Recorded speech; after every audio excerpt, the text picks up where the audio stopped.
вечер и благослов Божи се разбира до сите слушатели кои што ова вечер ќе слушаат емисијата Гласот на вистината. Уште една вечер по милоста Божја. Навистина, мене ми е мило и драго што можеме повторно да бидеме заедни да го слушаме неговиот глас. Библијата зборува, дури самиот Господ Исус Христос зборува дека неговите овци го слушаат неговиот глас и врваат по него. Ова вечер се разбира ќе имаме една прекрасна и посебна вечер. Почитувани, мојата молитва е секогаш, кога ги имаме овие емисии, да секогаш бидат инспирирани преку Духот Свети и навистина сите ние го слушаме неговиот, се разбира, глас Божи. Ја верувам дека ова емисија е емисија која пред се служи за славата на нашиот Господ и Спасител, затоа што Библијата многу јасно гласно зборува дека се што правиме, да правиме за да биде прославен нашиот Татко Небесен кој се разбира на небесата, а тој се разбира ке не благослови. Преку оваа емисија ние се поклонуваме пред Бог Таткото, како вистински поклоници. Бог точно сака да бидеме негови поклоници и него да му служиме и се разбира него да му се клајнеме. И тоа е волјата Божја. Така да Господ уште во Стариот Завет преку Мојсе му се обрати на фараонот и му рече: пушти го мојот народ да ми служи мене и мене само да ми се клајна, а не на вашите богови. Затоа и првата заповед Божја, која Мојсе ја добива во Сине, гласи: немој да имаш други богови освен мене. Таа не повикува кон вера кон живиот Бог. И тој од нас бара да му веруваме, а многуте богови да ги сфрлиме како крев и измама во нашиот живот. Почитувани, зборуваме исклучително за многу битна и многу важна тема. Затоа што многу важно е да знаеме дека она што ние го читаме дека е Божи збор. Сушност нешто што доаѓа од самиот Господ Бог. Не нешто што е измислено, па нам ни е дадено или препорачано. Сепак, кога ние зборуваме за Библијата, ние зборуваме за Божјиот збор. Ние зборуваме дека Бог е тој кој е автор на самото Свето Писмо. Кога читаме Библија, можеме да се запознаеме со многу нешта. И да даде Библијата, се разбира, одговор на нашите прашања. Затоа, Библијата е се уште актуелна. Затоа што таа во минатото, сегашноста и иднината има одговори за сите наши прашања. Па дури кога е во прашање нашата иднина, Библијата ни дава одговор за нашата иднина, дека нашата иднина му припаѓа на живиот Бог. Дури Библијата зборува за сите нешта кои што допрво треба да се разбира да се случаат на овој свет. И затоа препорачувам да се чита Библијата, да се чита неговото Слово Божјо, затоа што тоа е живо и тоа може да даде одговор и да ја промени секоја една личност. Видовме дека Библијата е актуелна книга. Иако е најстара, меѓутоа е најактуелна книга, од која што сите ние црпиме, од која што сите ние сме благословени, од која што сите ние сме и водени, се разбира, од Духот Свети. Многу е клучно да се чита Библијата. Не е толку многу битно и важно да ја вбројуваме во нашите книги, кои ни стојат во нашата библиотека и ни фаќаат, се разбира, прашина. Многу е важно да се читаат книгите, да се чита Библијата и преку самото Свето Писмо ќе можеме со помош на Духот Свети да ја откриеме Божјата волја за нас. Библијата зборува за две клучни нешта: за општо и специјално откровение. Кога ќе го читаме Светото Писмо, ќе ги забележиме овие две нешта. И Бог, се разбира, ќе ни зборува преку овие две нешта. Минатата богослужба зборувавме, се разбира, за Логосот. Зборувавме за Божјиот збор, дека тој е жив. Значи, Библијата ни зборува дека Божиот збор се разбира е жив.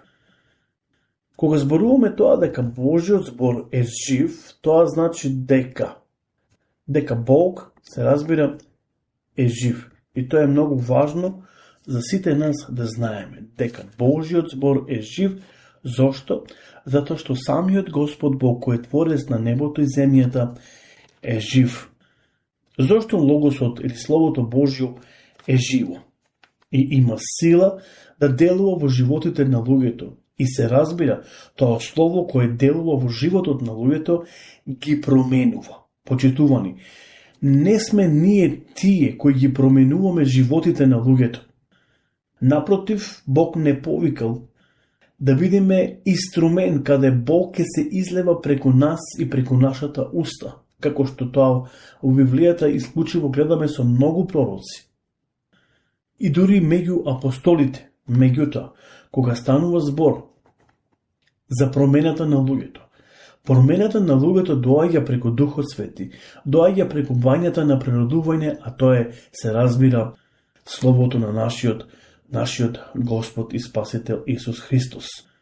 И видовме што апостол Павле му препорачува на Тимотеј, на Тит. Потоа видовме што зборува апостолот Павле, се разбира, за Светото Писмо, дека ниедно пророштво не е изречено според човекова воља, ниту е запишено во зборот Божи. Туку луѓето кои пишувале Библијата биле инспирирани преку Духот Божи и се било напишано според волјата Божја.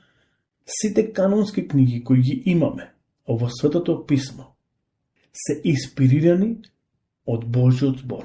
И Бог е автор на сите тие 66 книги.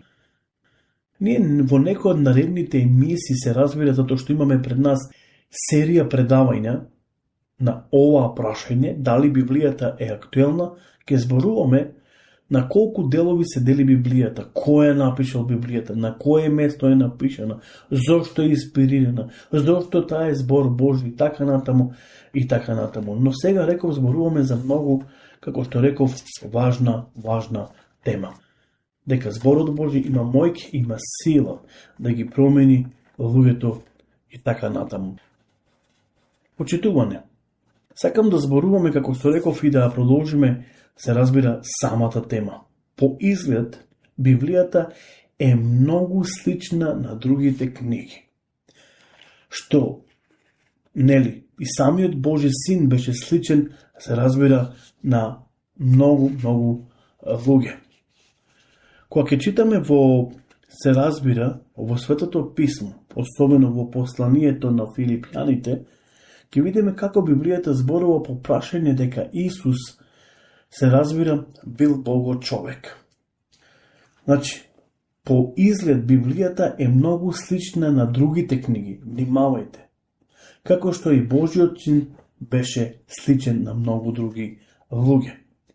Вика вака Словото на нашиот Господ и Спасител, кој ако беше во Божи лик, не сметаше дека треба да го искористи тоа што е еднаков со Бог, но сам се понизи, земајки слуга и се изедначи со луѓето и по вид се покажа како човек. Сам себе си се понизи и стана послушен, и тоа до самата смрт, и тоа смрт на крст. Па затоа и Бог го воздигна и му даде име кое над секое име, та во името на Исуса да се поклони секое колено, што е небесно и што е земно, и секој јазик да исповеда дека Исус Христос е Господ на славата за Бог Таткото. Еве како нели ни е запишено дека Синот Божи сепак е човек, но меѓутоа е различен од сите други. Сепак разликата е огромна. И во двата случаеви, за обичните читатели на Библијата, која што ја читаме површно или кои што ја читаат површно и без намера во неа да навлезат подлабоко, за да можат што? Да едноставно откријат или ги откријат сите Божи длабочини. Затоа исто така треба Библијата да се чита со намера да се откријат нештата. Тоа е многу важно и многу битно. но за разлика од нив Библијата е жива и останува да живее до века од сите многу други книги. Што е живот? Малку ќе се позанимаваме со науката. Што е живот? Сета наука не е во можност да не го објасни животот. Многу луѓе се обидувале да дадат најприближни дефиниции по оваа прашање што е живот. Еве што рекол за живот британскиот филозоф Херберт Спенсер. Животот е константно допирање на внатрешноста или односно допирање со внатрешните односи кон надворешните. Сега животот ни е уште појасен. Во секој случај, тоа не тера да размислуваме дека филозофите не се во состојба да им ги одговорат најважните животни прашања. Модерните дефиниции, речиси и не се разликуваат многу од она што го кажал античкиот филозоф, се разбира, Аристотел. Според него животот е заедничко действување на исхрана, растурање или уништување. Колку е прекрасно да се наблюдува некое темпераментно дете. Како се игра, нели? Луѓето мака мачат да откријат што е тоа што го одржува во живот оваа дете. Алфред Расел вели: признавам дека и самите научници не се најсигурни во своите одговори. Тој рекол: повеќето луѓе мислат дека научниците знаат многу повеќе за научните нешта отколку се разбира за вистината. Сетом денес науката не успеала да даде куса и јасна дефиниција за животот. А сепак, многу е лесно да се утврди за нештото дали е живо или сепак е мртво. Помеѓу живите суштества и мртвата природа има толкава длабока бездна, што само Бог е во состојба да ни подари живот или да и подари живот, се разбира, на таа мртва состојка или мртва, се разбира, материја. Зборувавме ние и минатата емисија за тоа дека како Бог го ствара првиот човек Адам. И видовме дека Бог му дувнува на Адам дух животен во ноздрите и тој станува жива душа. Без овој дух животен Адам би бил, се разбира, мртва материја. Значи самиот живот, потеклото на нашиот живот или на животот, се разбира, произлегува од самиот наш небесен татко. Почитувани, сакам да ве оставам со оваа мисла оваа вечер, дека едноставно, дека Библијата е Божи збор и таа е жива, затоа што таа е инспирирана, се разбира, преку Духот Свети. Ако даде Господ, се разбира, се гледаме наредната емисија, емисијата насловена како глас на вистината. Господ нека биде со вас, Господ нека ви благослови. Сакам само да дадам една многу јасна порака и еден апел до сите оние кои што ќе ја слушате емисијата Гласот на вистината. Кога ќе ја слушате емисијата Гласот на вистината и ги слушате сите овие серија предавања, почитувани, земете го Светото писмо, Библијата до вас и проверете што ние едноставно зборуваме. Дали зборуваме од Светото писмо или не. Затоа е многу битно и многу важно ова да го знаете. Затоа, до тогаш имајте убава, благословена вечер, Господ нека биде со вас и се разбира, Господ нека ве благослови вас и вашето, се разбира, семејство. Се слушаме до наредната емисијата, се разбира, Гласот на вистината. Пријатна вечер и Господ нека биде со сите вас.